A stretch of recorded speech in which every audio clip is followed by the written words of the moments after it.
Tonight, before we begin a more formal study of the Pythagorean doctrine of numbers, I'd like to point out a number of points which perhaps have caused confusion in the public mind. Pythagoras used number symbols almost exclusively as hieroglyphical figures to represent essential phases of universal law. It is not known to what degree he was involved in what we call today numerology. It is not certain that Pythagoras himself practiced divination by numbers. It is possible that he did so, but by no means is it proven. The scanty records that have survived would seem to indicate that numerology developed considerably later, and sometime after the death of Pythagoras and his legitimate disciples.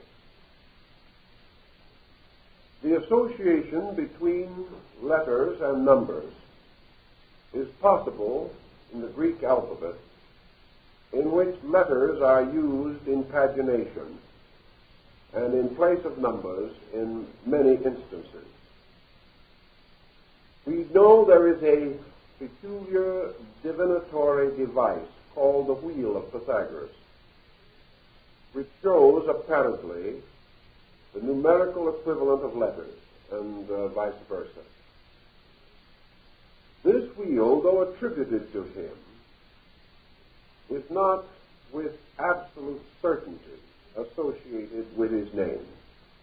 He is said to have possessed a wheel of letters and numbers, but whether that which has survived is authentic, we do not know. It would not be likely that the Pythagoreans would have used numerology in the popular way in which we have been inclined to employ it. It is more likely that this system developed after the decline of the great philosophical schools. The relation between letters and numbers exists not only among the Greeks, but in various parts of Asia. And a Kabbalah of number-letter associations will be found in a number of systems. But we cannot say with certainty that our present numerology is Pythagorean, nor can we bridge the unfortunate difficulty of language changes, inasmuch as the letters of our alphabet do not correspond with those of the Greek closely enough to justify following their rule and transposing it to our modern alphabet. Thus we may say that numerology in the practical or popular sense of the term is an entirely different matter and should not be confused with the Pythagorean symbolism of number.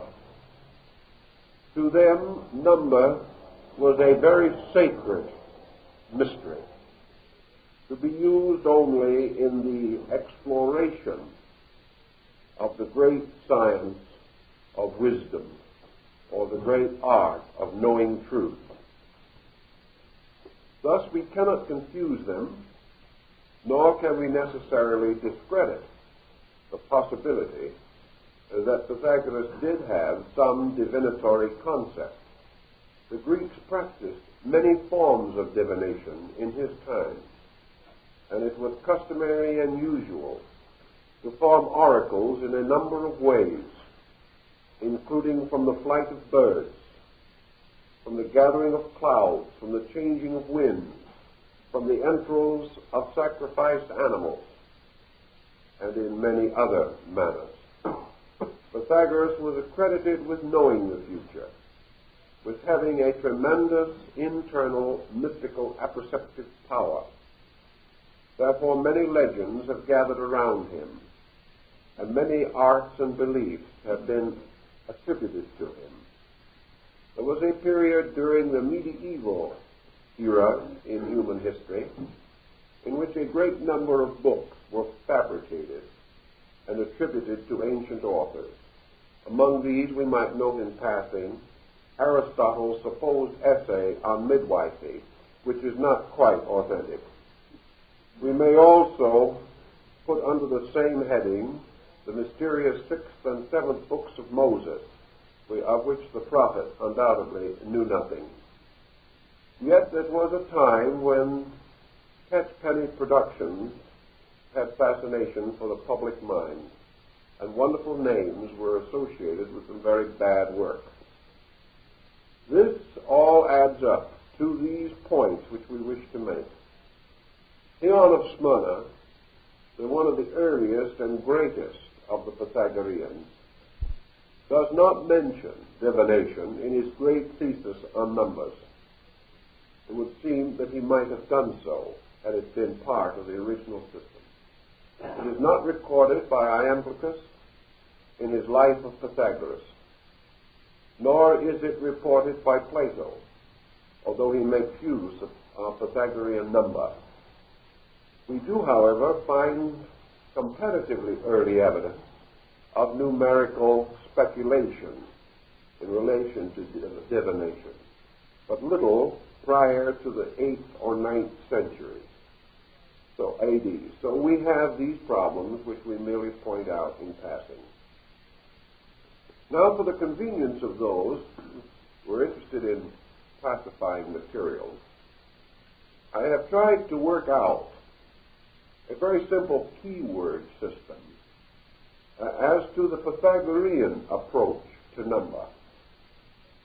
And as the Pythagoreans particularly use number in connection with archetype, or the monadal forms of number, I have followed their system and have selected one word which, as far as possible, summarizes at least a phase of their association between number and power. And therefore, those of you who are interested, I'll read off this list to you rather slowly so you can copy it if you would want to do so. This is merely a keyword analogy, but perhaps it will assist us in the further discussion of the subject. We will use their form then. Instead of the one, we will say the monad. And perhaps the nearest thing to a keyword is identity. Now, in using it as a keyword, we summarize Pythagorean statements such as the numeral of sameness, or that number which is without dissimilarity, or that number which alone knows itself.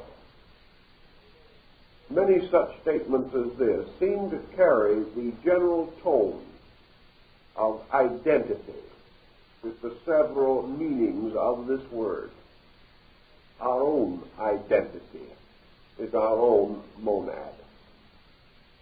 The identity in things represents not only themselves as identified, but also common identity.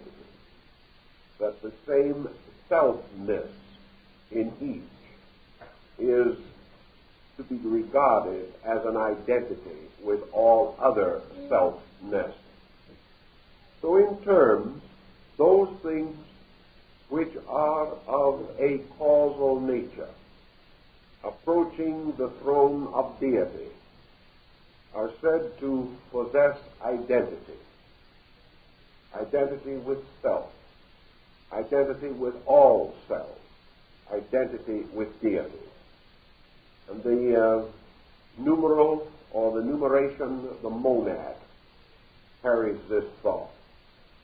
The number two, or the duad more completely, is the Pythagorean symbol of dissimilarity. We have already implied that they regarded it as an ill number. They did so because it represents things about which differences are to be noted. It is a number of illusion because difference is illusionary. It is a number of ignorance because illusion, particularly the illusion of separateness, is the root of ignorance. Ignorance is therefore transformed into wisdom to the degree that unity is brought out of division. Therefore, perhaps also the Pythagorean term chaos is appropriate to the duad, whereas cosmos would be more appropriate to the monad. Therefore, dissimilarity is not only essential difference, but the acceptance by the mind of the appearance of difference. Dissimilarity also includes comparison, for by means of it we are tempted to elevate parts above each other and to attempt to achieve to a comprehension of good without overcoming the primary evil, which is division. Therefore, of two or more things we may say this is good, this is better, this is best. Yet none of these three can be best, because only the one can be best. Anything that is not the one cannot be elevated to a superlative position. Elevation, therefore, in Pythagorean thinking, is motion toward unity. And things divided cannot be supreme, although because of the imbalance of divided parts, one may be greater or lesser than another.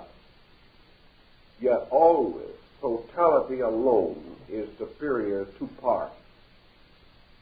Consequently, the duad, as a symbol of separation, becomes a proper emblem of man's division from truth, and separation is appropriately the symbol of interval. Interval between objects is measured in distance.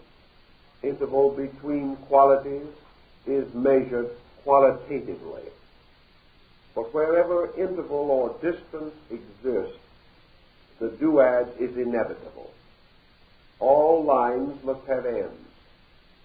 All separate things must have intervals. And if intervals shall cease, separation shall cease. Therefore, interval becomes the great abyss which man must cross in his effort to be restored to a universal state. To be divided from God is to exist in a state of separation from reality. And separation is a state dissimilar. Thus, in the Pythagorean thinking, among the key words which they themselves have left is this word dissimilarity, which I think conveys a great deal if we want to think about it. We hope that each one of you will think about these words later and see how they are the elements of a very profound series of speculations concerning the nature of being and illusion. Now, the third number, or the archetypal triad, or equivalent to the number 3, was to the Pythagoreans the symbol of wisdom. Why is it the symbol of wisdom? Because wisdom is moderation. And moderation is between extremes. Therefore, out of the concept of extremes and moderation, we develop a trident, or a three-pronged instrument. in which the middle point is equidistant from the extremity. This point is wisdom, because wisdom is equidistant from all extremities. Extremities, as we told you in an earlier lecture, are always represented as phases of dissimilarity, therefore are essentially negative. We do not say that good is opposed to evil. This is a dissimilarity that is illusional. We say that two evils are opposed to each other, and that between them is a point of equilibrium, which is truth or reality. Therefore, the cynocephalous ape in Egypt, the symbol of the human mind, is always seated on the beam of the balance of judgment in order that it may represent equilibrium. Wisdom is equilibrium of mind. Wisdom is the ability of the individual to reconcile divided parts by reason. Is therefore such divisions as appear to exist in nature are overcome by the rational power of man, who is able to discover unity as a spiritual experience. To discover unity is to reconcile opposites, and all opposites are reconciled in a neutral state, or a state in which no polarity dominates. Wisdom, then, is equidistant between two kinds of ignorance. Ignorance and wisdom are not opposite, because there are two kinds of ignorance. The first, the state of unknowing, and the second, the state of false knowing. These two, then, must both be reconciled. That which is not knowing must be elevated. That which is wrong knowing must be dissipated or reduced to a common ground. In the same way, virtue is in equilibrium between vices. For there are vices of excess and vices of privation. Each individual, for instance, in an economic situation, can have too much or too little. Both of these extremes are unfortunate. Moderation is fortunate. We also observe that great fortune frequently destroys. Great misfortune frequently perfects. Thus, we cannot place any polarity in this way. Wisdom is the reconciler, the ordinator. Wisdom is represented by triads, because in these we have balance. And a triangle is a balanced form, and is the least form which can enclose an area, the circle always being infinite form. Thus the triangle, if it be equilateral, represents also the primary parts of man: consciousness, intelligence, and force in equilibrium. And these together constitute wisdom. For if wisdom is, as Socrates said, the recognition of the one, the beautiful, and the good, then it represents a balance in which no part can be deficient without destroying all. Virtues were therefore regarded as triads. The greatest of all virtues is wisdom, because wisdom is the virtue which perfects or makes possible the rational discovery of truth. Thus the term wisdom is appropriate to the triad. Now the next one is a little difficult, but it requires a discrimination on the part of the student. For the four, or the tetrad, archetypally speaking, is the Pythagorean symbol of intellect, And we come for a moment to pause and consider the difference between wisdom and intellect. We must make this discrimination at this point. The four, in its largest sense of the word, was what the Pythagoreans called the little holy number. And among many ancient peoples, the four was the symbol of God. The four, as the fourth number, is considered in a sequence, following the tetractys, or the groups of dots. The 1 plus the 2 plus the 3 plus the 4 equals the 10. And as the 10 is the most sacred of all numbers, 4 represents the least number by which the 10 can be produced by mathematical sequence or simple addition. 4, therefore, carries with it the symbolism of the forces or powers in the universe by which the material creation was brought into existence. The 4, therefore, it was also called the demiurgic number, or the number of the mental or intellectual regions of the universe. Following the Orphic theology, to which we must refer at this time, we recognize a hierarchy or a descent of deities. We know, for example, that the Orphics represented the supreme being under the name of Uranus, or heaven.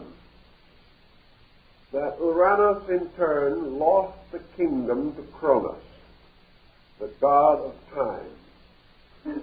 And Cronus, in turn, was dethroned by his own son, Zeus. Zeus, or the Latin Jupiter, thus becomes the demiurgic power. For according to the Greeks, it was Zeus who created the mundane universe and is embodied in it. Uranus created the spiritual universe. Saturn created the psychic or soul universe, and Zeus created the mundane or material world. And therefore, this great material creation is the body of the Demiurgus, or the Lord of the Cosmocrators, or creators of the world. This Zeus is then the third person of a creative triad, and is the power which represents the active principle in nature. The universe being created by will, which is spirit, wisdom, which is the psychic nature, and action, which is the material power.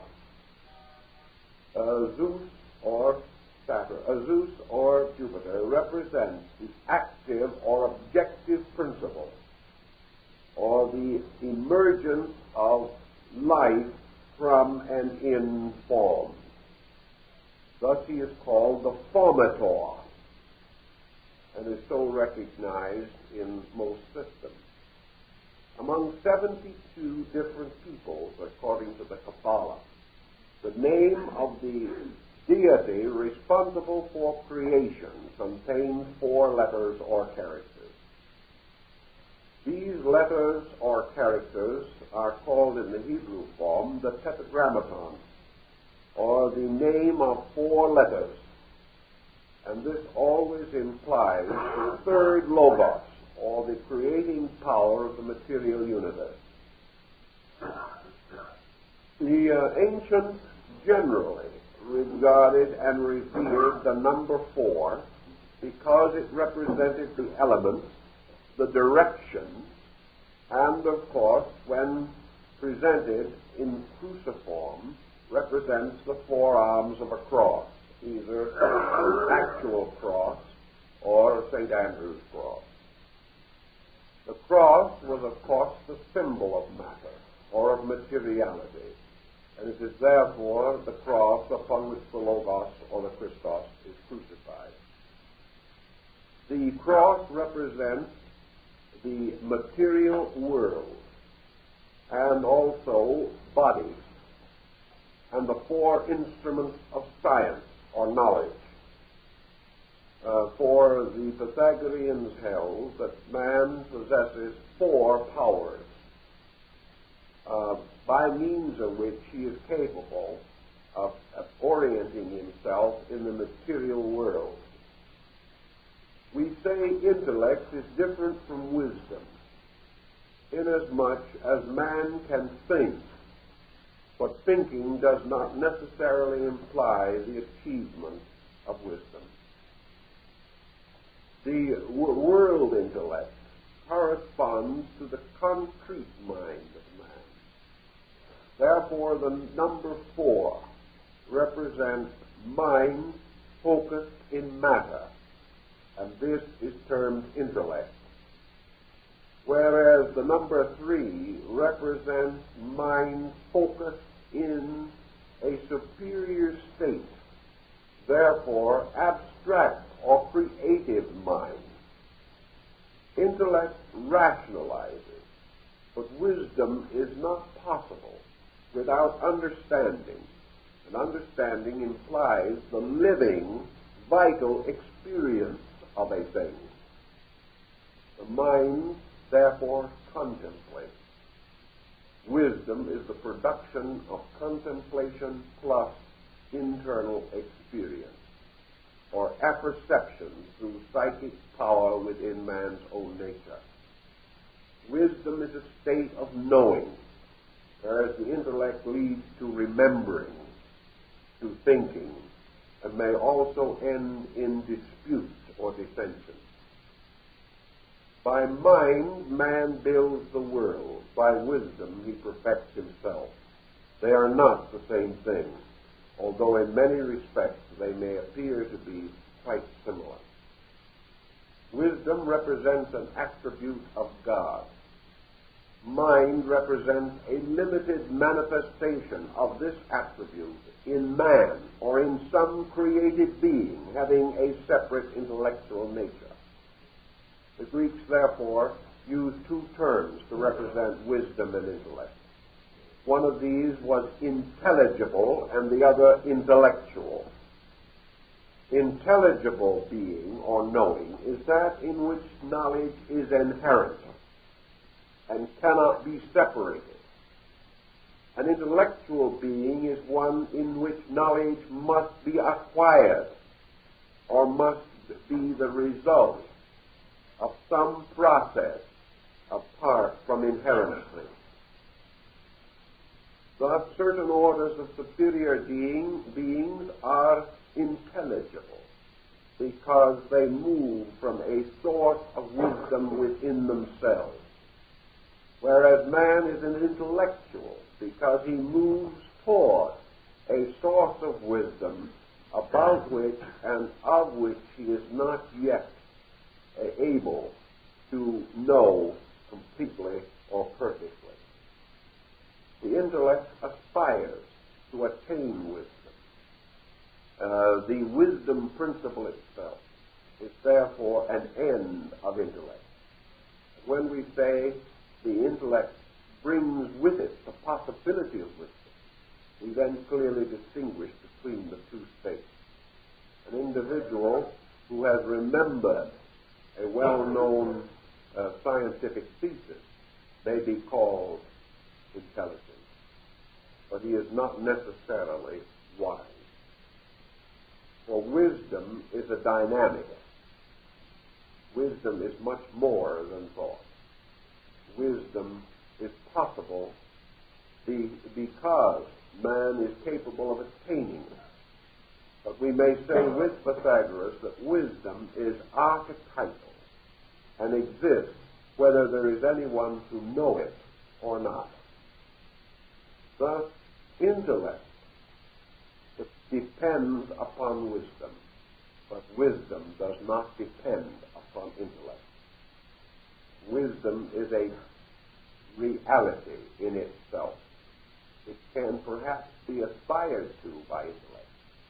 But whether there be a mind or not, truth remains. And this is the essential difference between the power of the triad and the power of the tetrad. The archetypal 5 is called the pentad, and this is the symbol of equilibrium in a little different way. The triad is wisdom. The pentad is equilibrium in function or in existence. It is a balance of forces rather than a state of consciousness. All forces and elements in nature strive toward equilibrium. In creatures with certain spiritual endowments, this equilibrium may result in wisdom.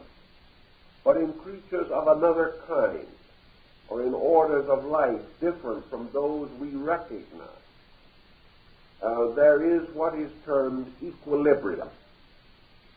And equilibrium is the bringing of dissimilars into patterns, not involving necessarily the dissolution of illusion, but the arrangement of things harmonically or into ordered patterns. The number 5 is particularly, therefore, the balance of power in nature. Nature is forever striving against excess. It is forever trying to force one group of circumstances against another so that nothing will predominate. An example of this, I think, is one that I probably have told you before, but it deals with a natural problem and is appropriate at this time. Experiments were made, for example, on a certain isolated mesa in the southwest of the United States to try to create an ideal setting for the development of certain kinds of creatures. Because it was almost inaccessible, animal life on this mesa could be rigidly controlled. A group of kindly and friendly animals, to be exact, a herd of deer, was brought to this place, and every animal known to be detrimental to them, and every other form of life which they had reason to fear, was removed so that they could do exactly what they pleased. They all died. They found that the very forms of life which in many ways hazarded the deer and its survival also kept a kind of balance among themselves, and that the removal of these destructive forces removed also constructive forces which could not be separated from them. And so by degrees the balance of nature was destroyed.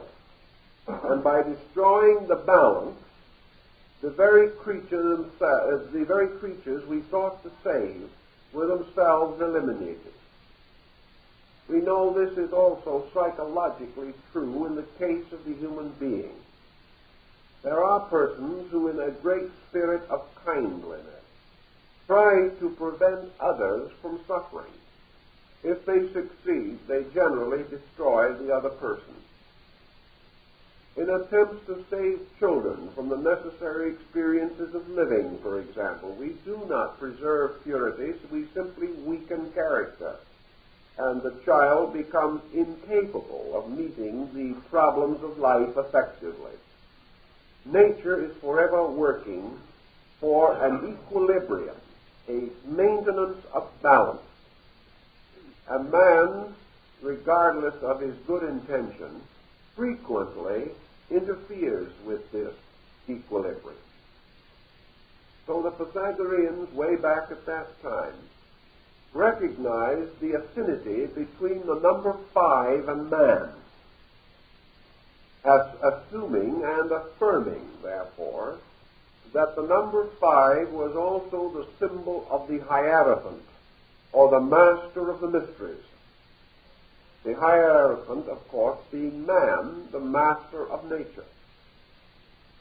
Therefore, that it was essential to the place of man in nature that he should strive ever to preserve and advance the equilibrium of the environment in which he existed.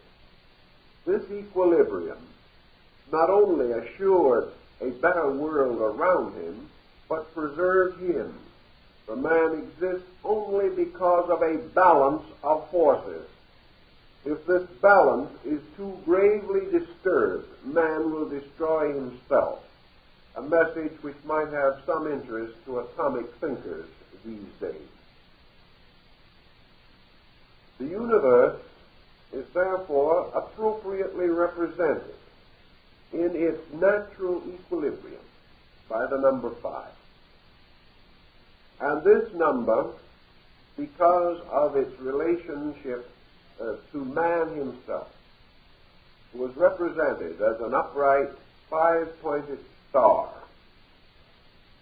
the points being composed of the head, the arms, and the legs. This became a magic symbol and was used for the Kabbalists and the later magicians throughout the medieval world. Pythagoras is said to have worn a ring carrying upon it the pentalpha, or 5-pointed star. This was the symbol of healing, because the purpose of healing is achieved by the restoration of equilibrium. All sickness is an imbalance of some kind. This imbalance may be due to chemical deficiency. But the moment the balance of parts is destroyed, the security of the compound is in danger. Creation remains together because of an intricate pattern of balances. And if any one of these is disturbed, a chain reaction sets in which threatens the survival of anything and everything else. One of the old Pythagoreans said that if man could destroy a grain of sand, he would ultimately destroy himself, because that chain reaction would lead finally to the absolute annihilation of the world, and he would only have to destroy one grain of sand. But, of course, the answer lies that he cannot do it, that the equilibrium is therefore indestructible. But man does have the power, as the hierophant, of assailing or endangering this balance.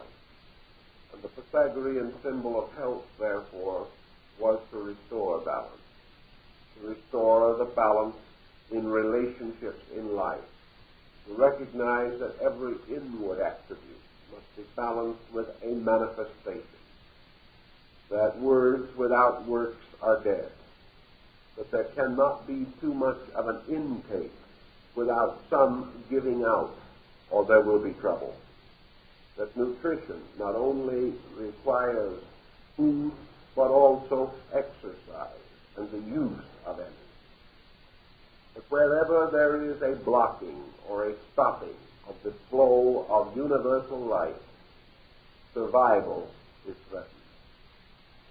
Therefore, health, peace, security, world good are appropriately symbolized by the star, which even in the time of Pythagoras was also called hope, inasmuch as to them hope was the promise of good things for those who kept the law. Anyone who did well had a good hope, for hope is nothing more than man's reasonable expectation that that which is good will produce good. Equilibrium and balance maintain all of these things.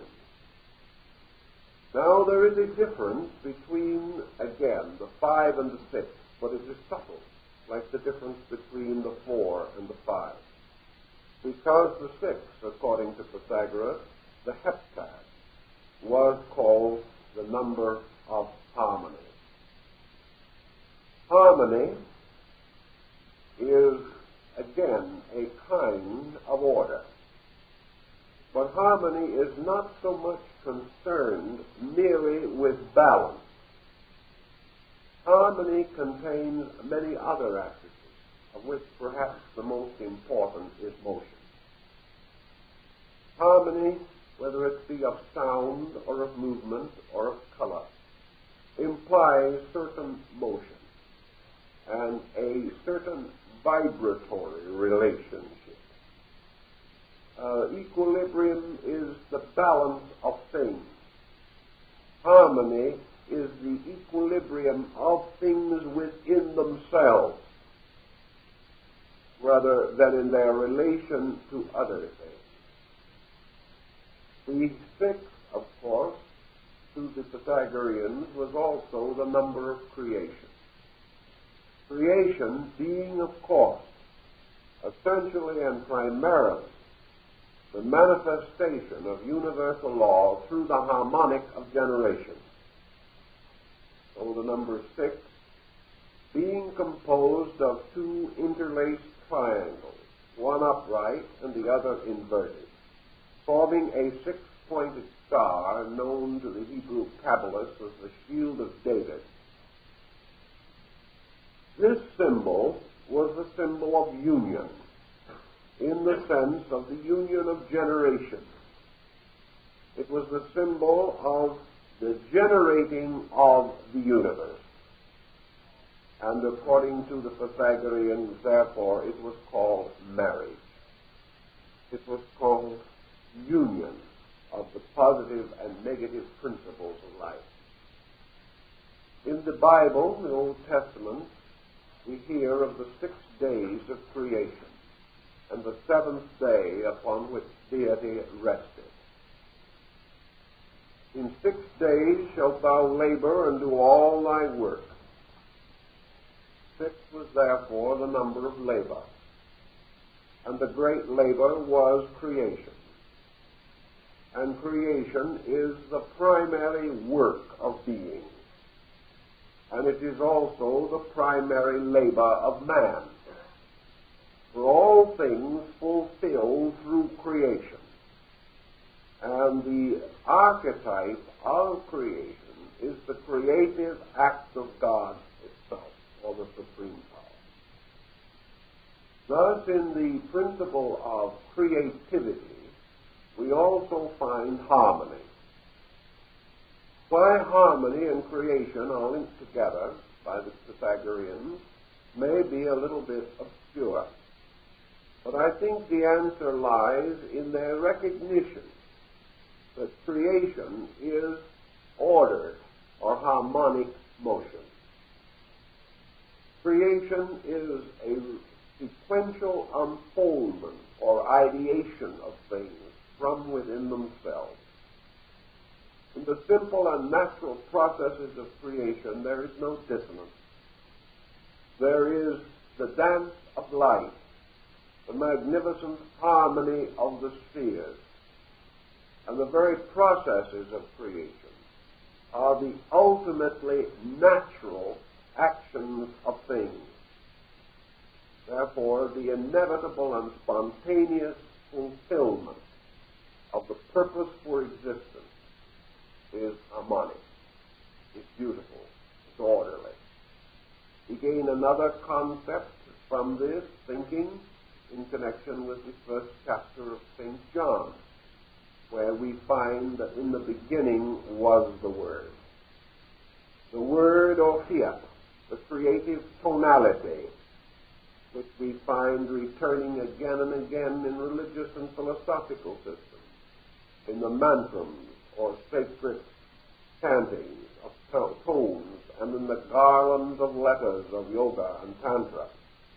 We have the recognition that creation is sustained by a great harmonic principle, and that the universe is composed, as the Greeks pointed out, of number, color, and form. That all things move according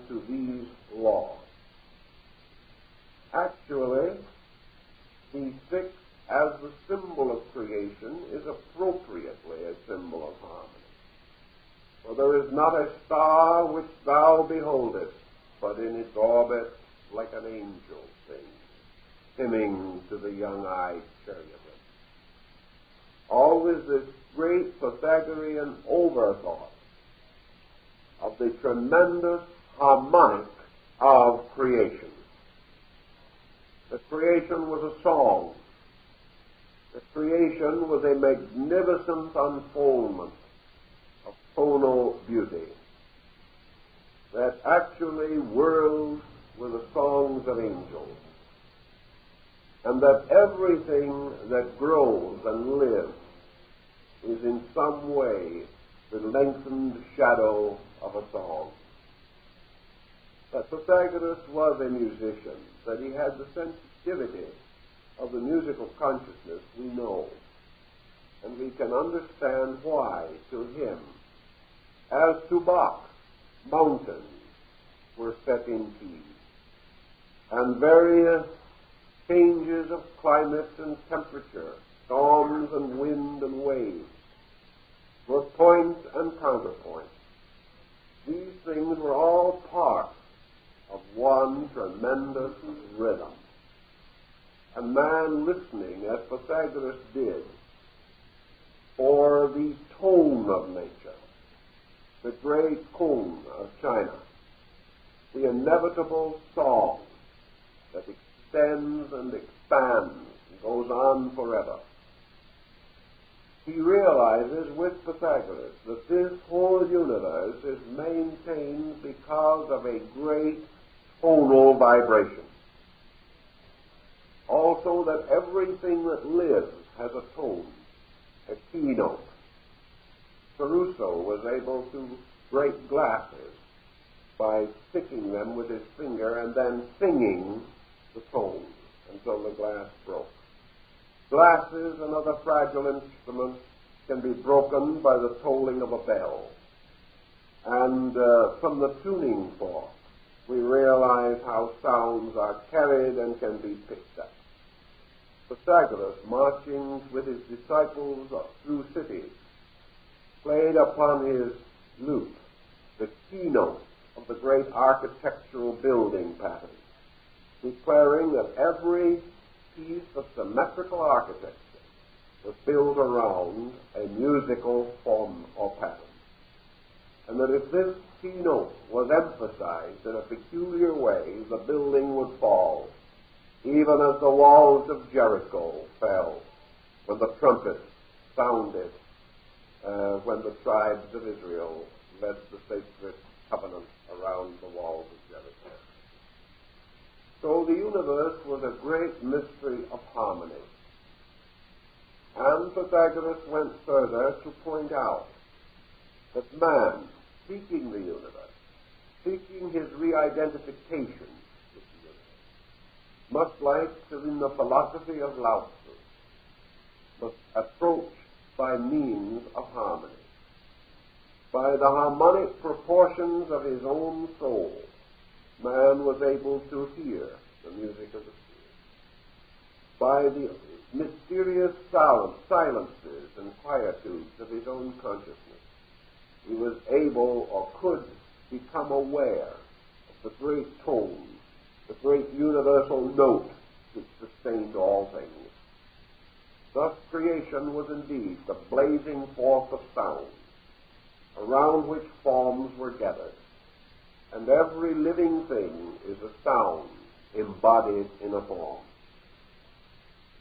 These thoughts all relate to the mystery of the number 6, which to Pythagoras represented, therefore, the whole mystery of harmony, the whole concept of man's ability to bring himself into harmony.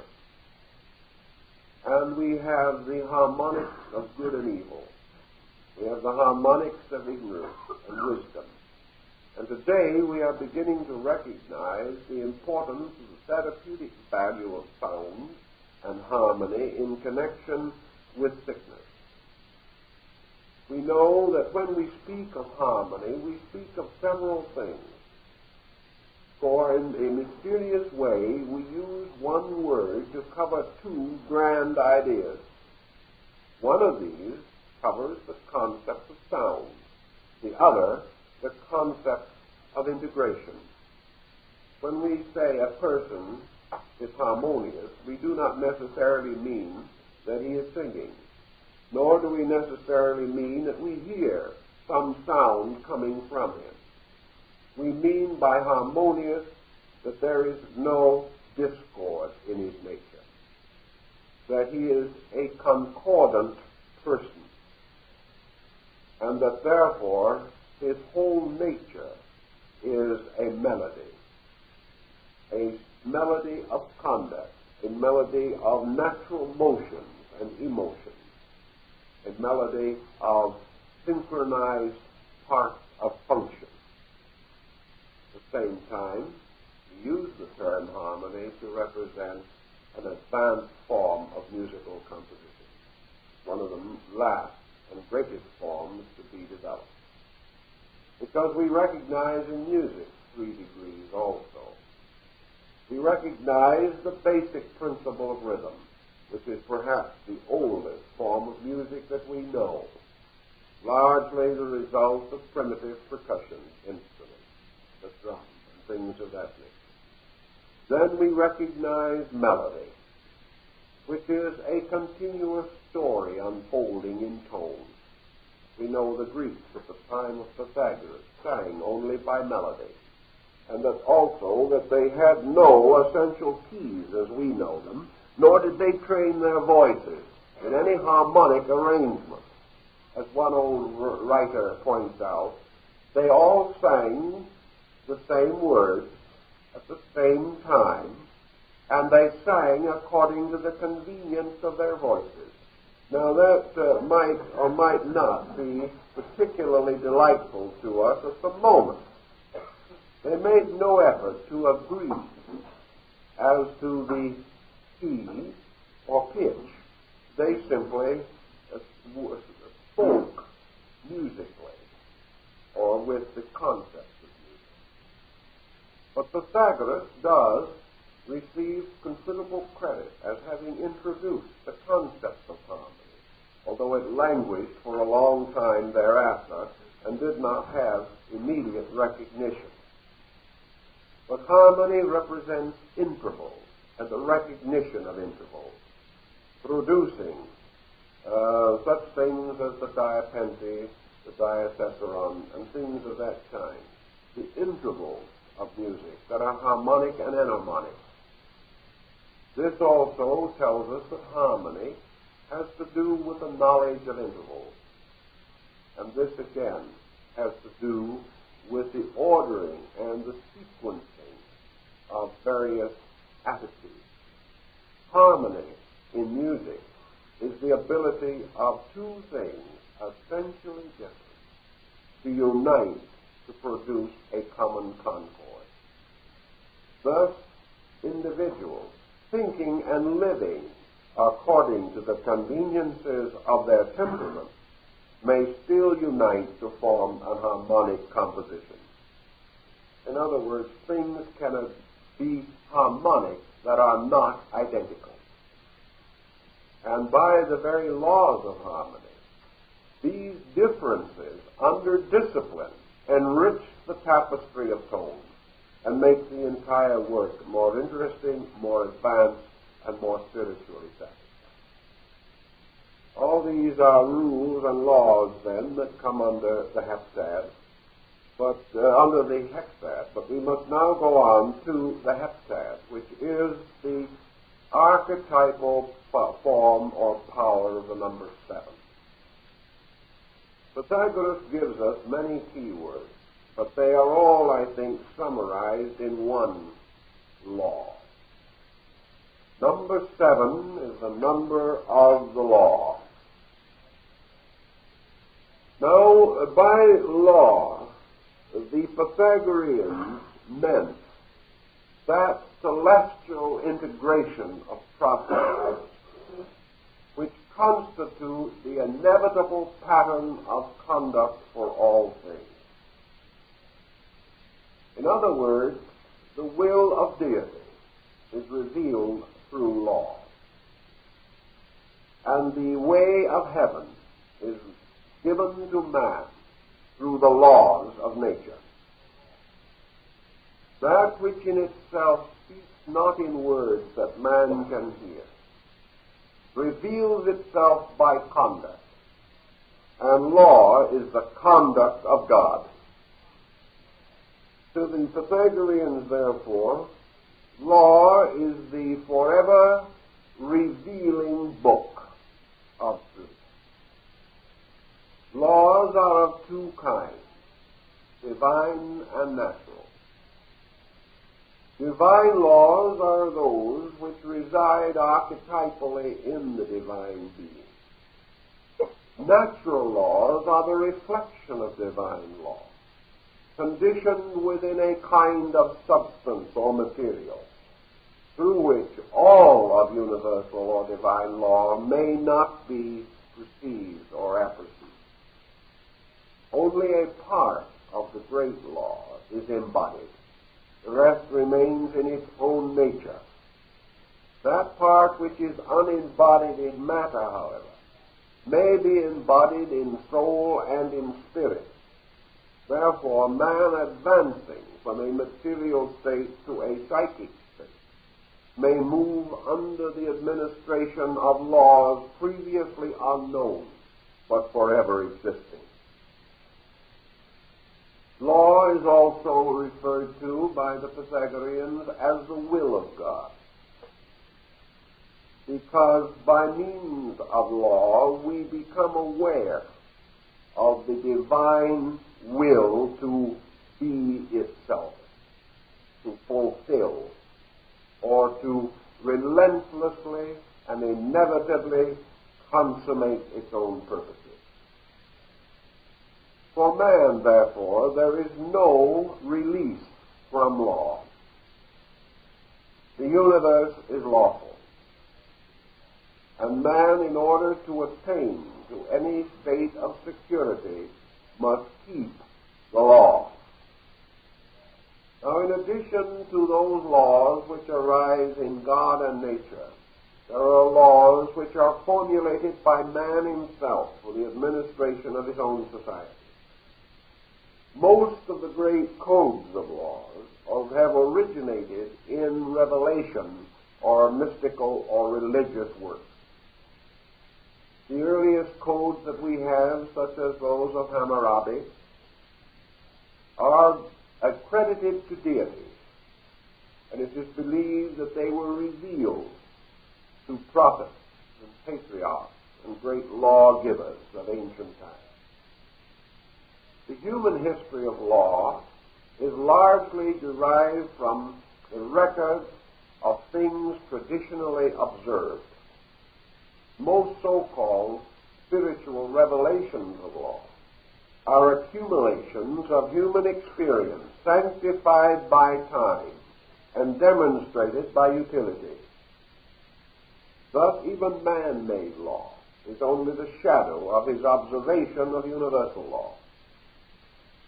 Now, in the course of time, however, man's civilization becoming more and more artificial and complicated, there has been an increase of statutes, and many persons, not themselves equipped to contemplate the universe, have found themselves either forced or inspired to amend the legal code.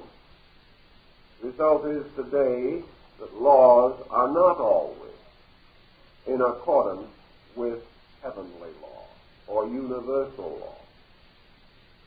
And so the early Christian church divided man-made law from divine law, declaring that to break a man-made law is a crime.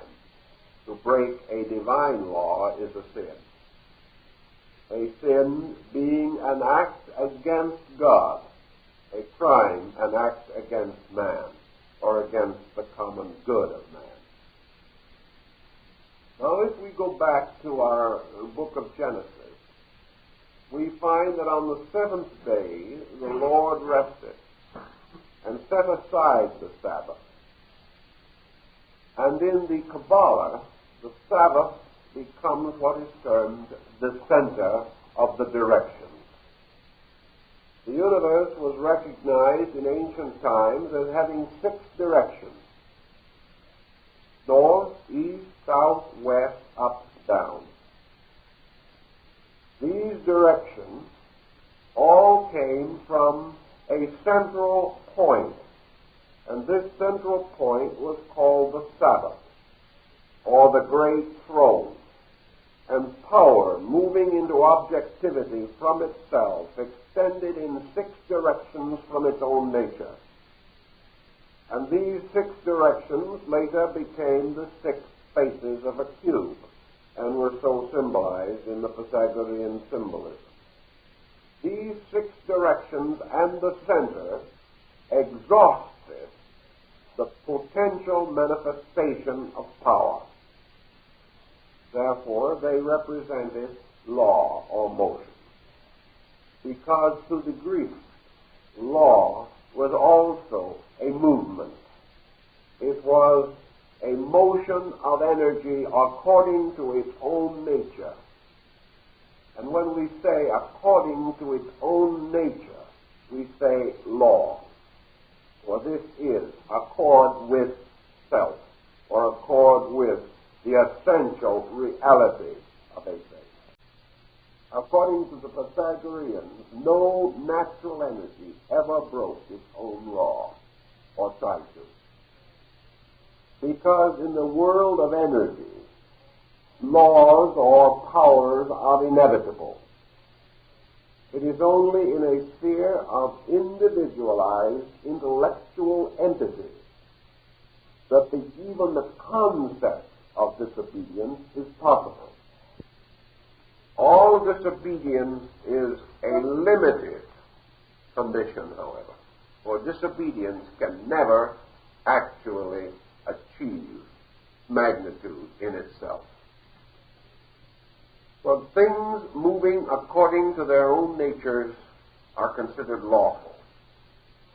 And in this concept of law, we also have the recognition that the divine law, as a manifestation of the divine will, constitutes the secondary definition of good. Therefore, good and God are of the same origin in the old Anglo-Saxon. And good is that state of a thing existing according to itself. This is perhaps a mysterious statement, but when we say a thing existing according to itself, we mean without conflict with its own essential nature. The universe exists without conflict. It is. Therefore, it is good. It therefore has no possibility of being amended. And no matter what we conceive or how we think or what we believe, we cannot be better than that natural good which is. Man can achieve unity with good, but he cannot surpass it, inasmuch as good is perfect order, and no thing can be more than perfect. The will of deity in law and order is thus manifested most perfectly in the great process of creation. So creation is the unfoldment of the great flower of law. And within this flower, enthroned as the Buddhic figure within the cosmic lotus, is the lawmaker, forever throned upon the magnitude of its own manifestation. It is also called the symbol of the creative number because it is through law and the works of law that the Creator is most evident to the creation. That which has observed the creation has seen the Creator in his work. Now, the reason why the number 7 is also associated with rest or with equilibrium is because equilibrium in itself is the secret of the law. The equilibrium of the universe is its primary law, and its extension from this into manifestation gives us the Pythagorean formula of the unmoved mover. The 6 directions are the motions of number. The 7th direction, so-called, is the center, and this is the unmoved point of motion. Law is therefore the unmoved, moving in its 6 inevitable directions. This is law because there are no other directions. Therefore, beyond law and beyond lawfulness, there is nothing. It is impossible for law to escape from law, because law fills all of law. There is no place for the lawful to escape to, and therefore the number is said to represent that the law keeps itself, and therefore is the perfect example of lawfulness. There is also the interesting and mysterious idea of this central point of equilibrium, or the unmoved. Law exists only as a result of the motions of being. Therefore, if the motion of being ceases, and all things created return again to the root, law is said to sleep. Law rests because it cannot exist apart from manifestation. Law is motion and things unmoved, therefore alone transcend law. And the central point of transcendence represents also the point of synthesis. God in its own nature is one. God in manifestation is 6. God, the nature plus the manifestation equals 7, which is the exhaustion of the creative power of number. Now, I hope that that is clear. Anyway, we must now go on to the next symbol, which is the ogdoad, or the 8. Now, the 8 was conceived by the Pythagoreans to represent the striving of the 2 serpents that were twisted around the caduceus of Hermes. But the 8 is also the peculiar psychical motion of the magnetic pole of the earth. It is therefore a curious, endless band which crosses itself in the middle and goes on and on. In the tarot cards, it is represented by the strange tilted brim of the hat of the juggler. It is the symbol of continuous, unbroken motion. Therefore, we are not surprised to find the Pythagorean key word for the number 8 is love. Now, we wonder why it should be so decided or so considered. So let us analyze for a moment the concept of the number 8, which is an endless band turned upon itself. It is not merely the serpent with a tail in its mouth, the symbol of eternity. It is the symbol composed of 2 apparent circles formed by 1 circle. So let us see why the number 8 was so represented by the Greeks. Of course, the number 8, is a number which, if divided, gives us 2 fourths, which, if in turn divided, gives us 2 twos, which, if in turn divided, gives us 2 ones. Therefore, the number 8 is called a number reducible to unity, because it is susceptible of an equal division into ones, which many numbers are not. The 3, for example, cannot be divided equally into 1, unless you want to say 3 1. But when you divide it, you do not get unity.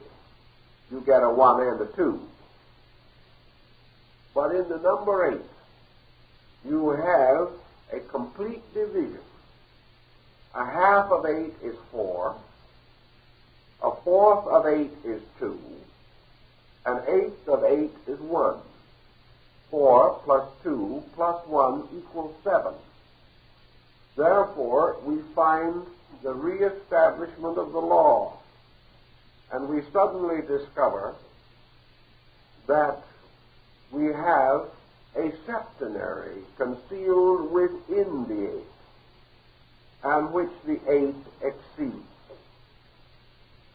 We also recognize the 8 as a number, 2 out of 3 of the divisions of which give us even numbers, because the half is 4, the fourth is 2. Both of these are passive numbers. But the final division restores the sacred number, the uneven number, 1. Now, what has all this got to do with love? That is a rather tricky and technical question. So the Pythagoreans began to study the nature of love in an effort to observe its function in the universal law. And in the course of their discovery, they either discovered or were told, or in one way found out, that the number 8 was the great secret number of the Eleusinian mysteries, the number of the great mother of mysteries, the number of Isis and Diana, the great goddess of the Athenians. Thus, the number 8 to them represented concord.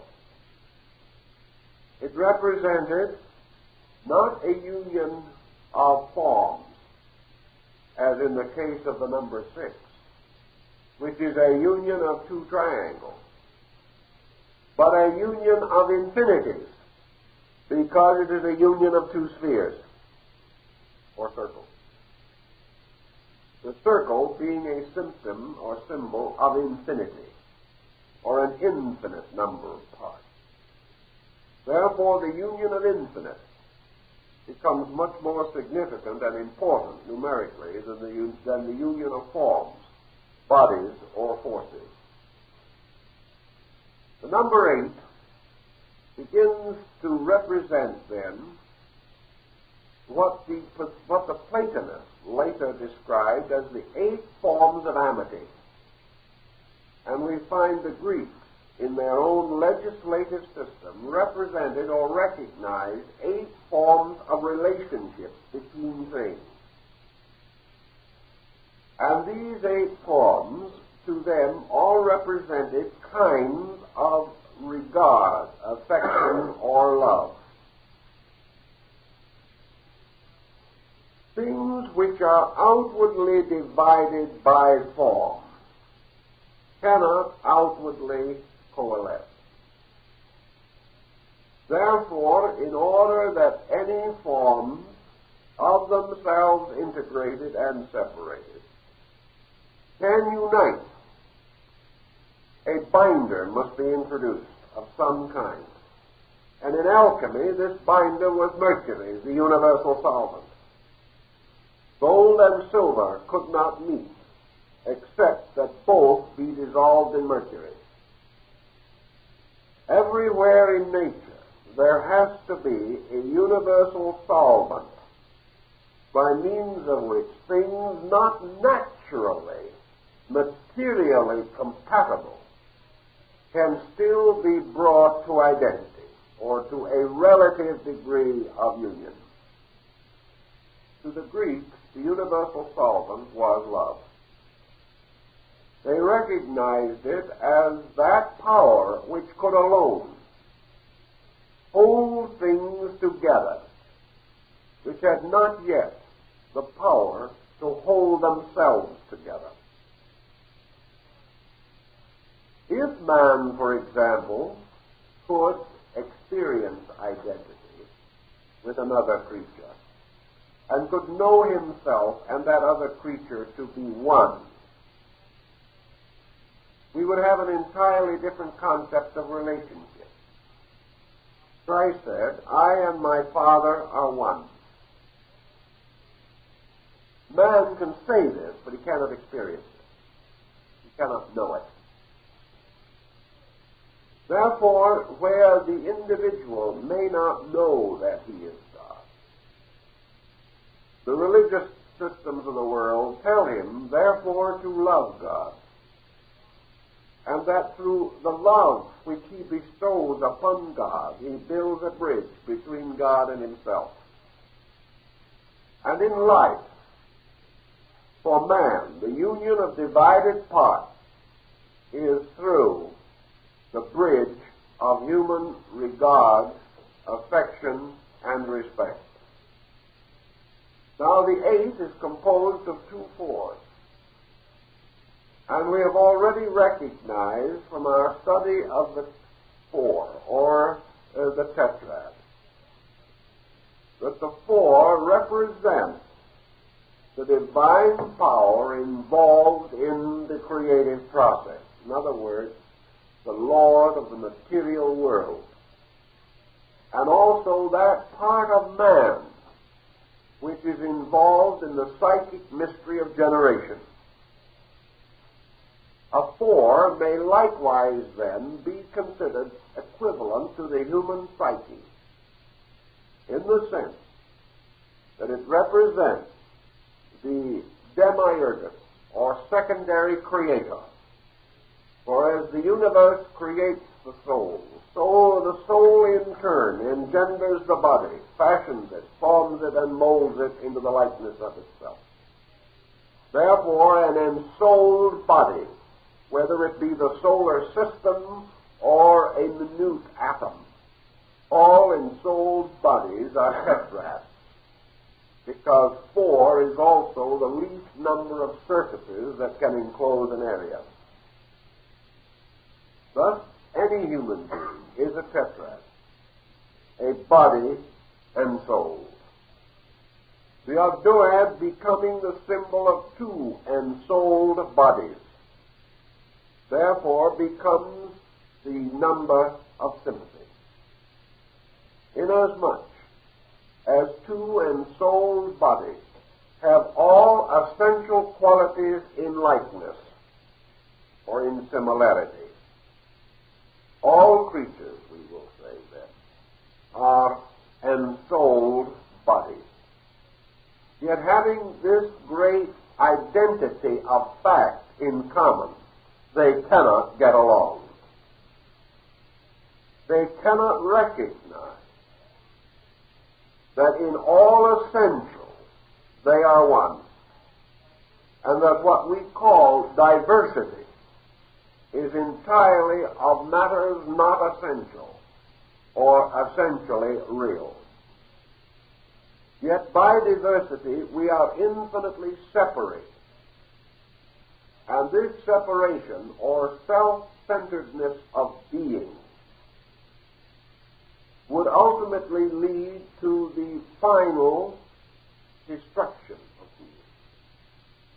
For all things, to the degree that they become isolated, separate themselves from the common energies of their kind and perish. Man, therefore, from the beginning has been afraid of isolation. He has striven in every way possible to create bridges between himself and others, not only that he may understand, but that he may be understood, both processes being equally important to him. The Ogdoad, then, represents two creations of a similar essential nature, which have been brought together and bound by an endless circuit of energy, forming the mysterious number 8 in form.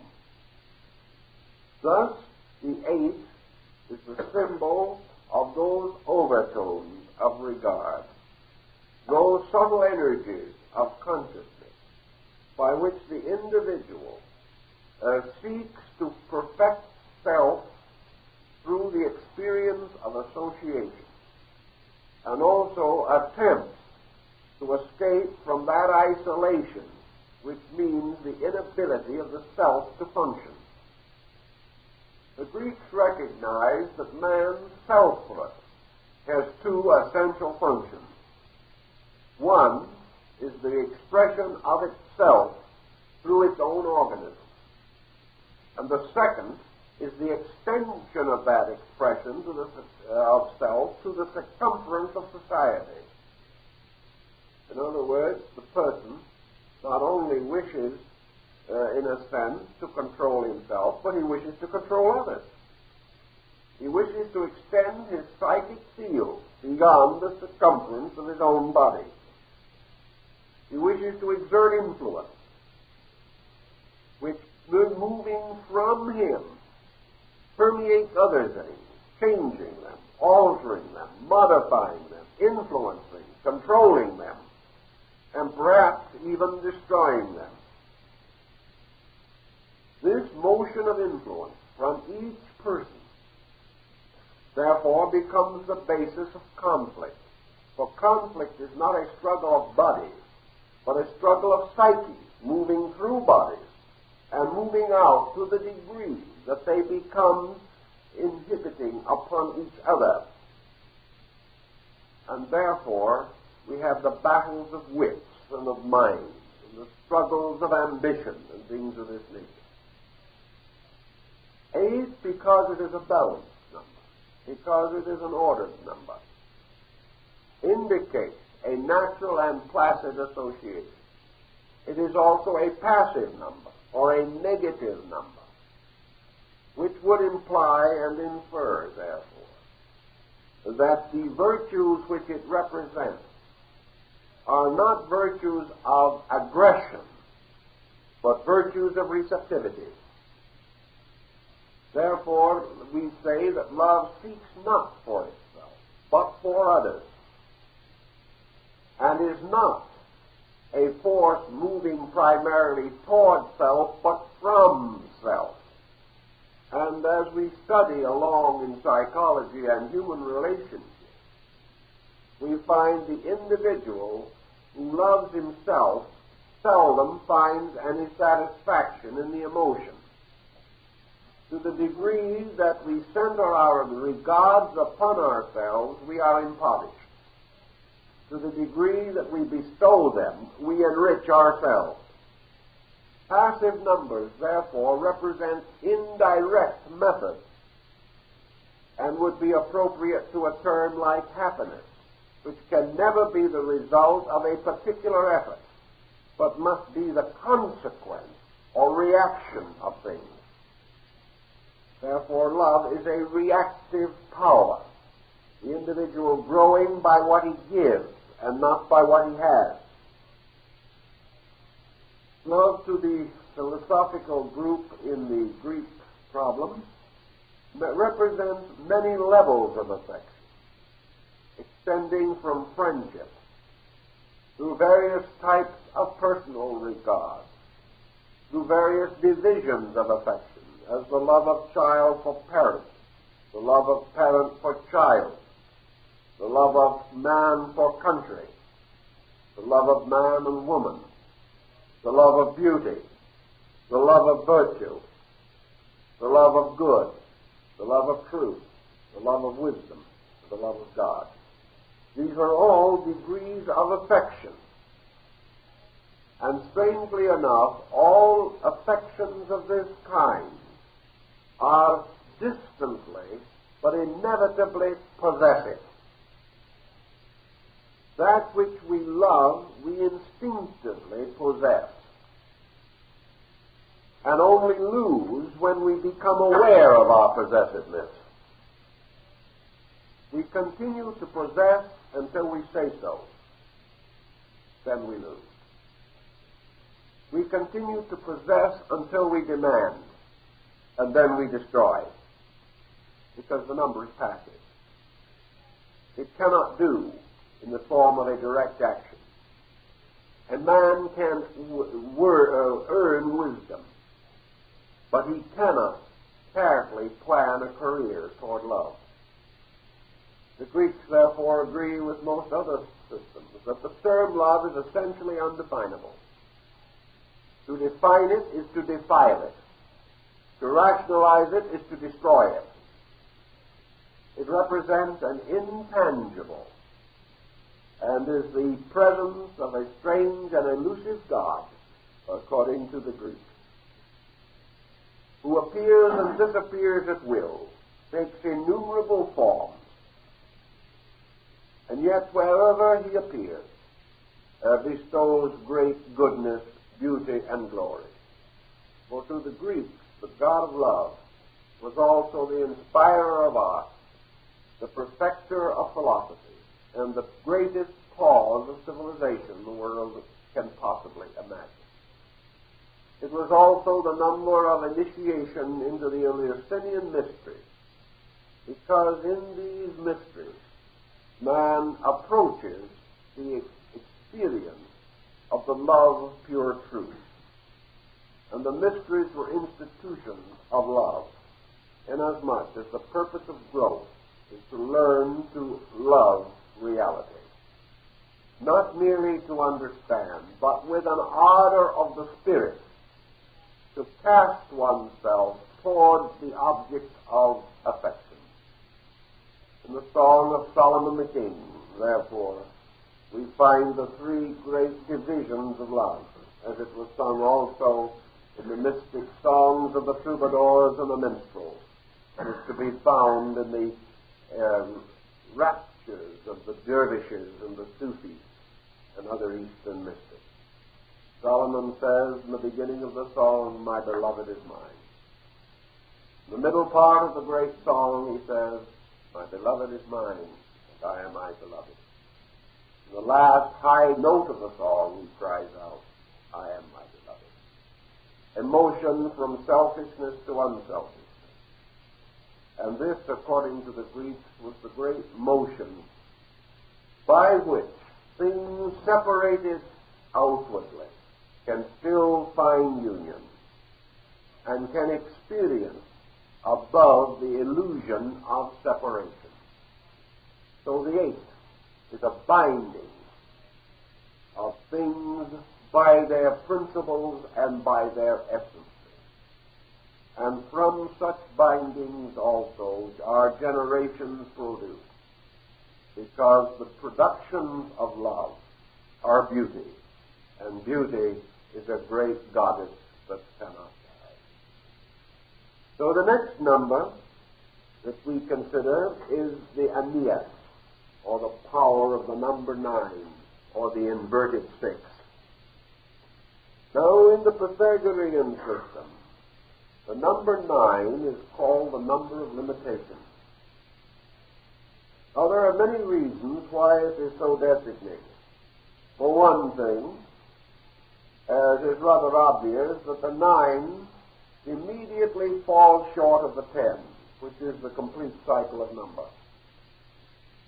Therefore, it means to fall short. 9 is the number of man, because it is the number of the generative cycle of 9 months, which was recognized by the ancients. In other words, the prenatal epoch of man consists of 9 symbolic months. And also, in the same Eleusinian and Sabasian rites among the Greeks, the lesser mysteries, or the degrees of the lesser rites, were 9 in number, to represent the human being in his prenatal existence. Man, therefore, is a creature who has fallen short. And in the ancient language, if we go back into the root of words, the word that we call sin means to fall short. Sin does not mean primarily an act of violence against God. It means in some way to fall short of sufficiency. The sinner, therefore, is the imperfect one, that which has not yet achieved consummation. Therefore, to be born in sin and conceived in iniquity meant originally nothing more than to be born imperfect.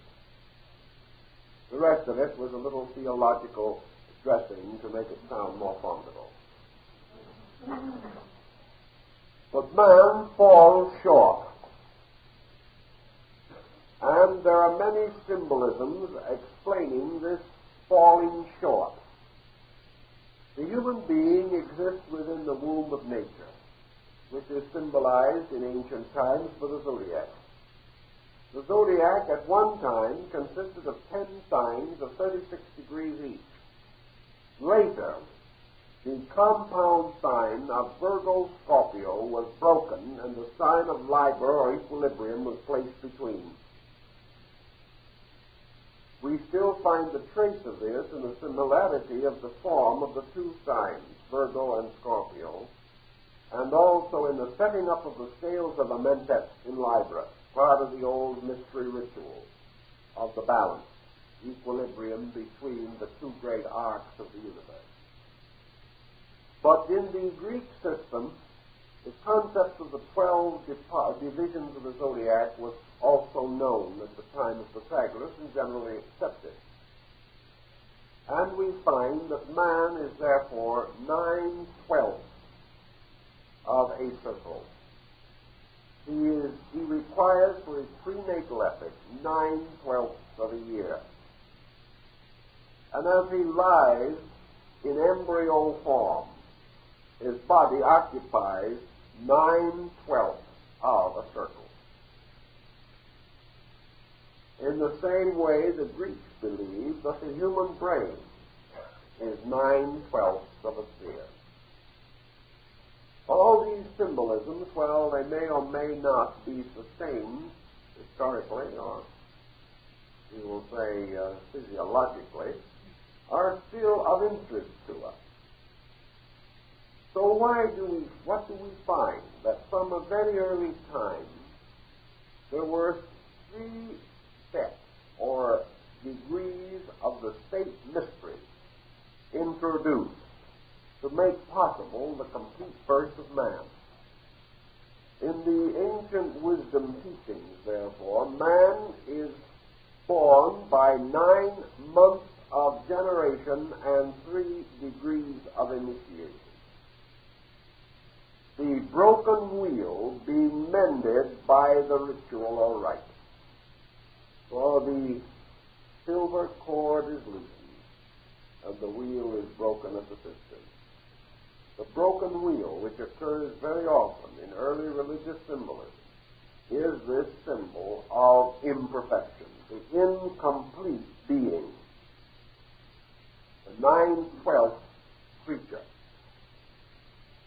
Now, number 9 is also the symbol of limitation, because according to the Greeks, imperfection exists throughout matter, and the created universe, which is the archetype for man, man being the microcosm, the world being the macrocosm, is also itself 9/12 of creation, or of a creative power. The Pythagoreans recognized this also by establishing 9 levels or layers of the mundane world. They recognized, after the Egyptians, the universe or solar system or world, they used these terms rather interchangeably in those days, as symbolized by the cross-section of an onion with its concentric circles, one inside of the other. And in essentially the same concept of the universe that appears in Dante and in Milton.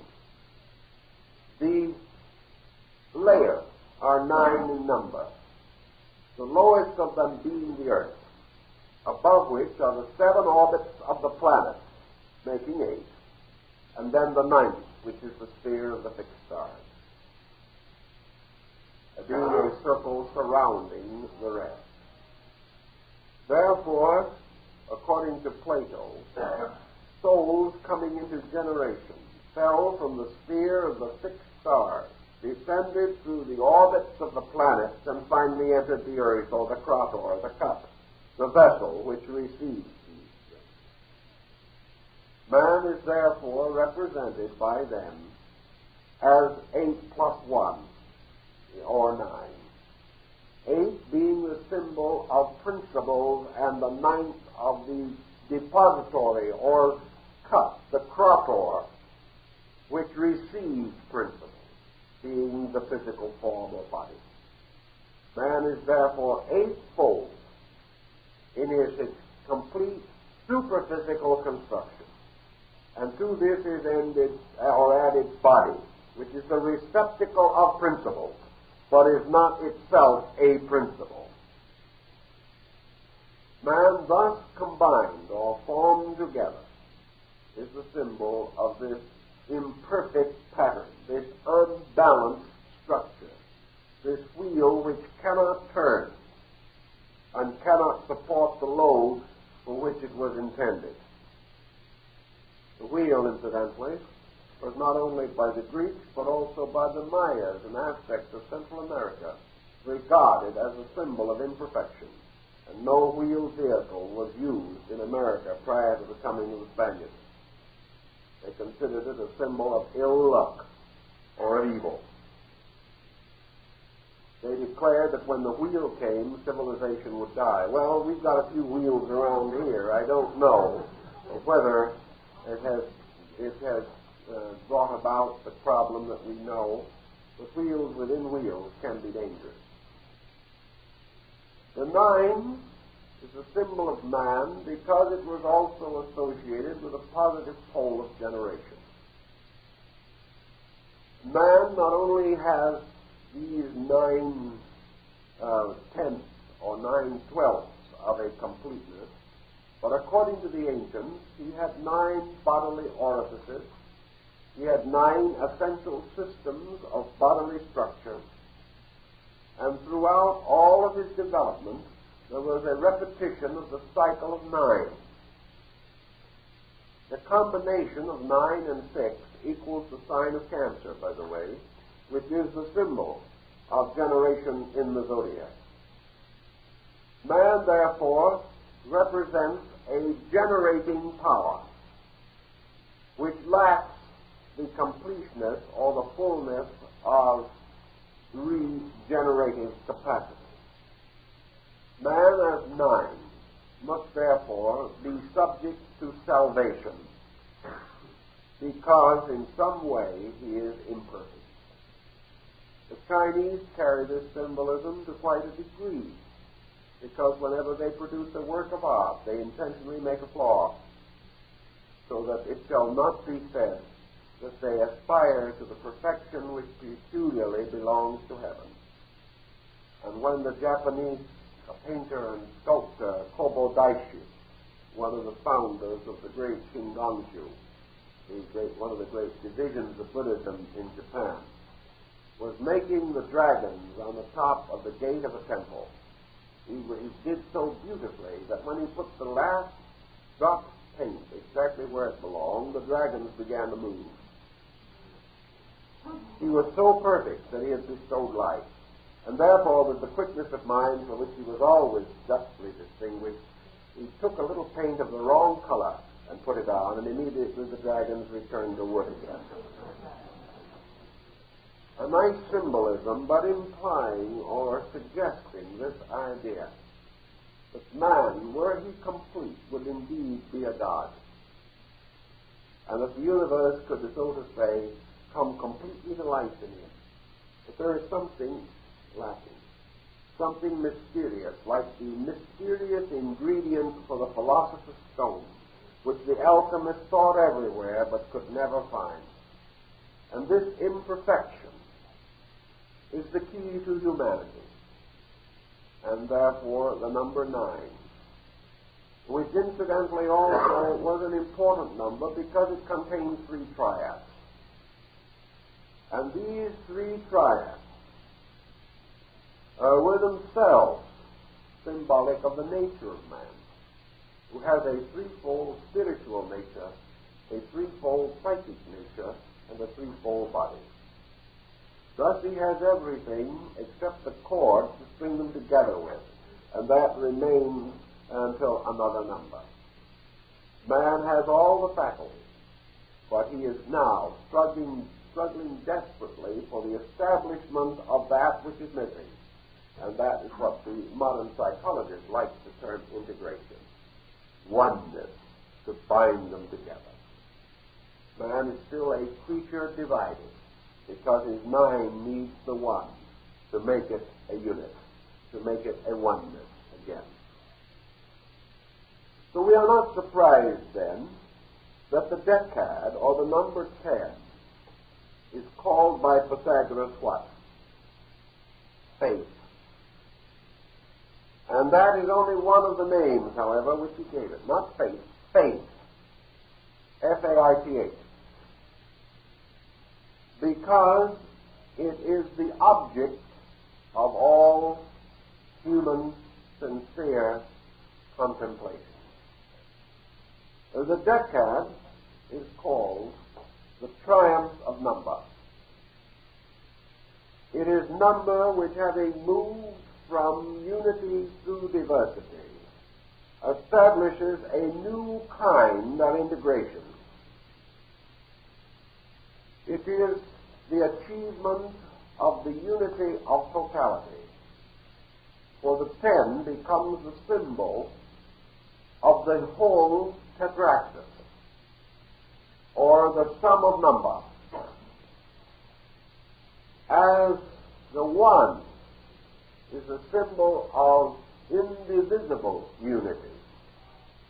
The 10 is the symbol of achieved, attained unity.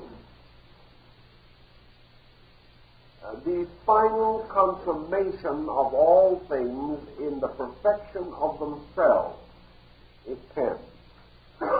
Because to the Pythagoreans, 10 equals perfection, which in turn equals unity. For in their thinking, all things to be perfect must be established in a state of indivisible oneness. A perfect mind must be absolutely unified. A perfect society must be a perfect unit. Everything must be a unit. And by unity, not a compelled unit, but an attained unit. The 10, therefore, is the voluntary association of numbers and their consummation in the reestablishment of a concept of totality. Now, how does man at this stage think this through? How is he to envision a totality which he cannot experience? Every human being, nearly, is looking toward something more than he is. He is seeking peace, security, happiness, sufficiency. All of these things are different from the one, inasmuch as they are achieved unities, or the cycle of the one, passing through diversity and reaffirming itself.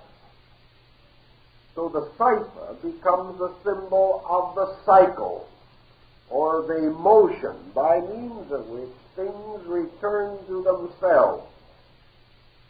But the addition of the cipher to the unit makes this unit the appropriate archetypal form for the tetractys, or the 10 dots, for it is the sum of all number, and any number absent results in the loss of the 10. Nor can there be any essential number above the 10. For 10, says Pythagoras, exhausts the diversity of number, as man, through the experience of living, exhausts the diversity of experience. And when you have experienced everything, what have you? Unity. There is nothing else you can have. When you know everything, you know one thing. Because everything is merely a phase of one thing.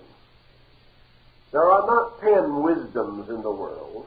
There is one wisdom with 10 ways of reaching it. But no matter how you travel, no matter what you learn, you can only exhaust diversity.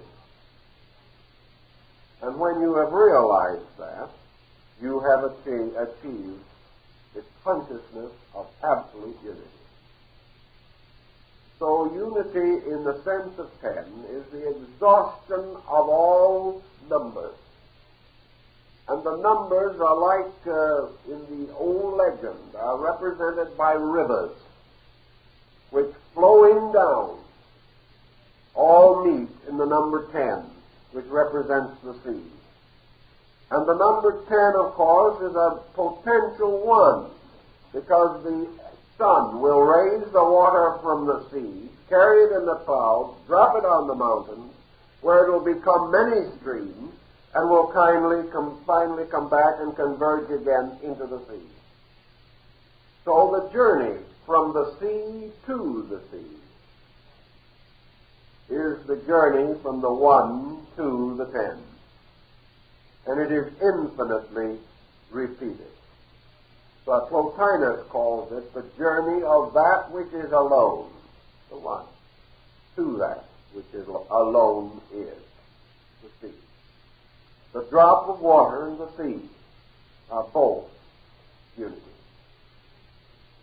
So the number 10, having fulfilled all things, is considered the archetypal number, of course, of adeptship, or of the perfection of everything that can be perfected or achieved by man.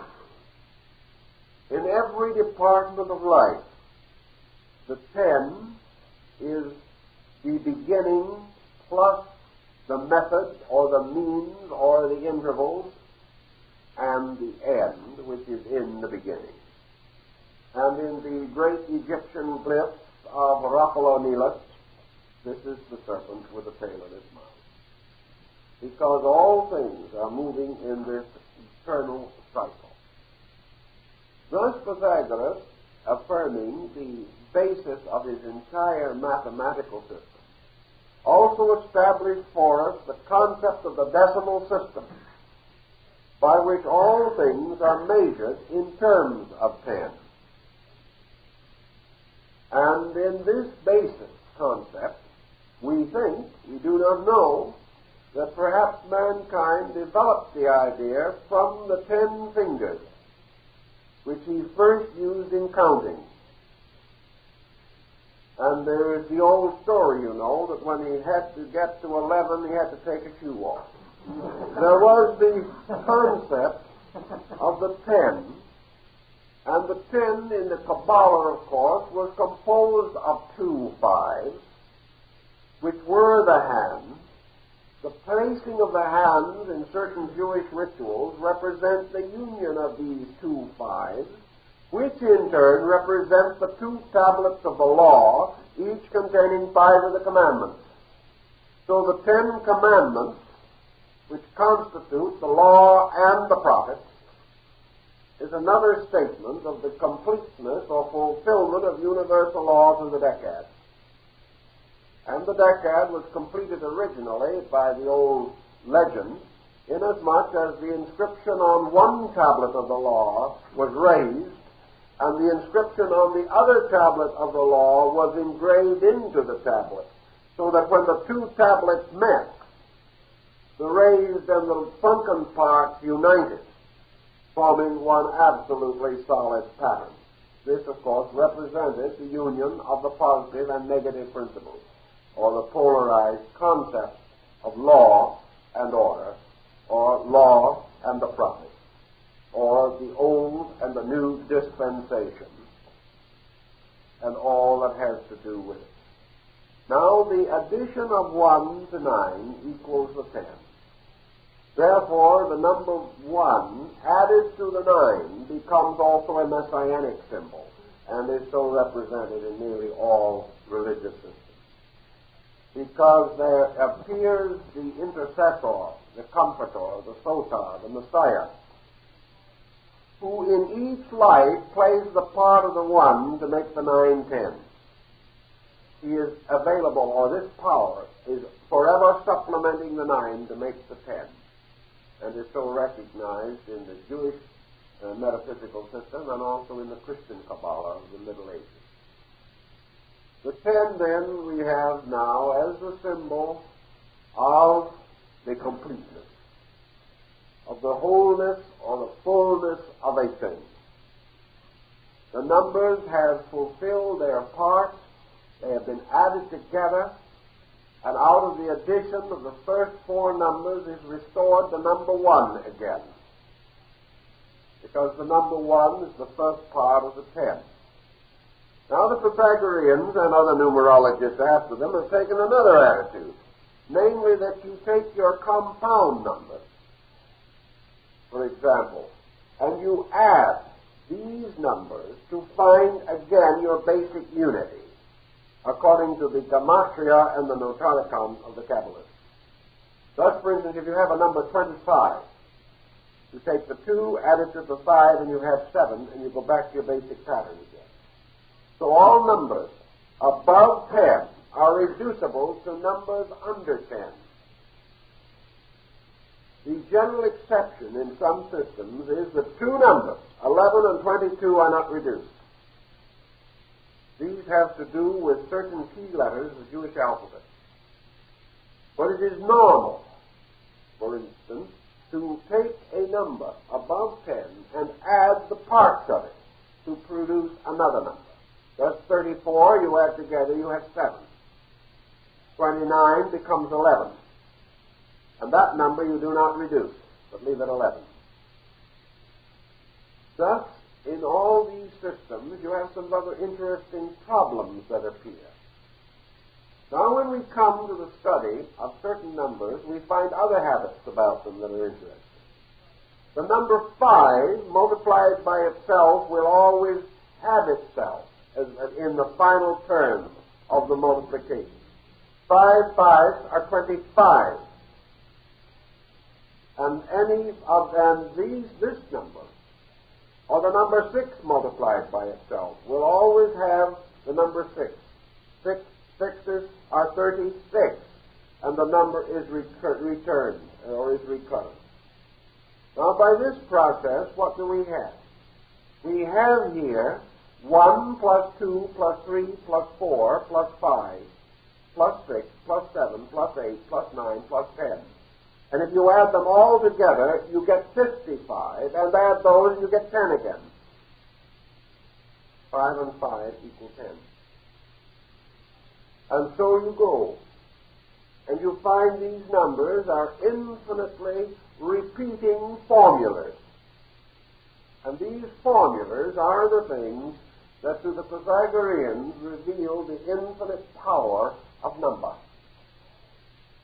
Now there is one use which they all made, and which we have totally lost, in which they did combine letters and numbers for a certain purpose.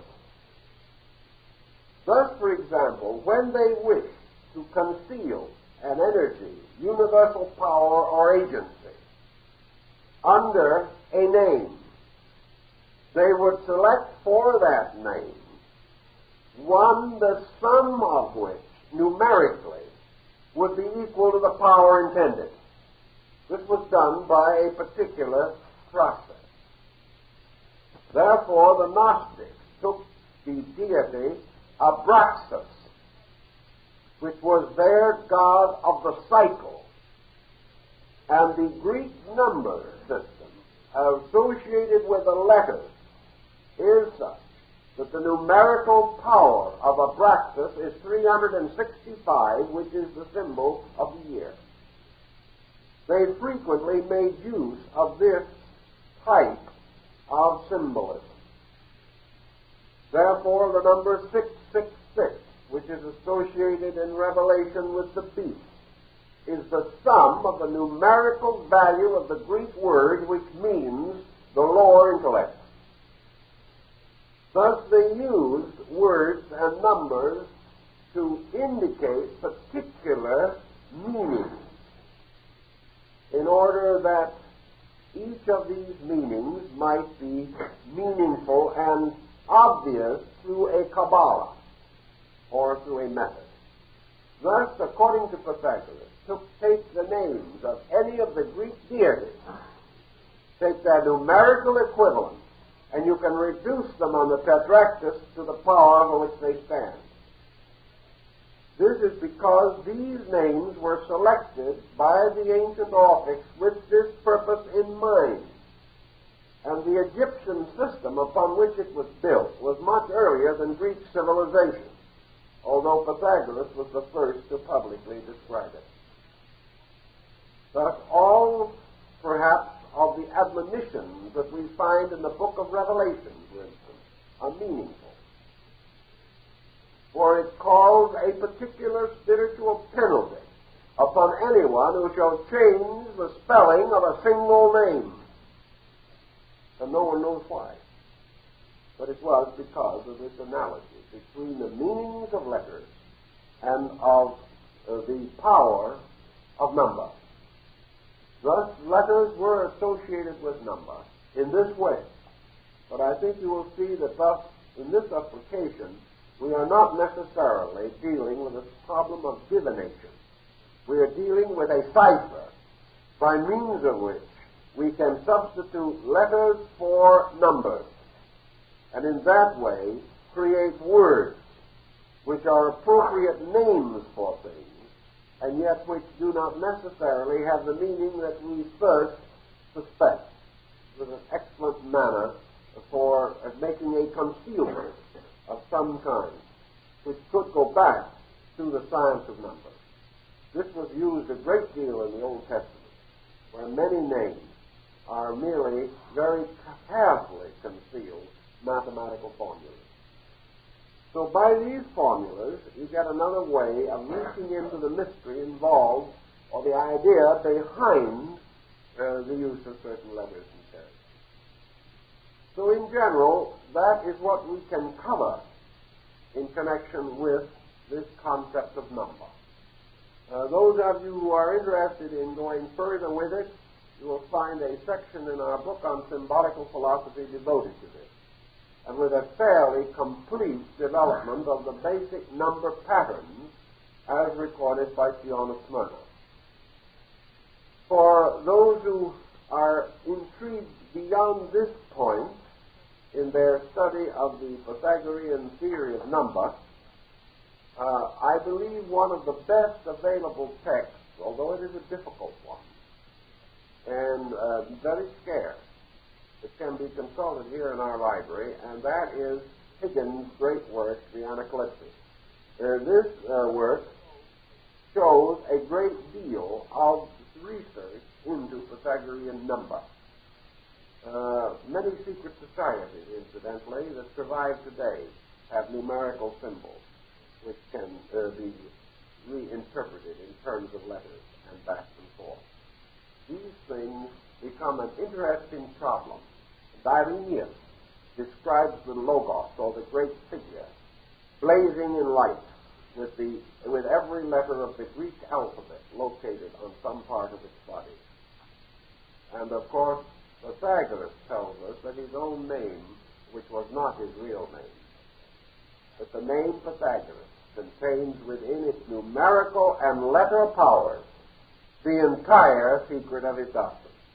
It was never left in any other form. So this is the philosophy of number. And for those who wish to extend the research, it can be a very intriguing problem.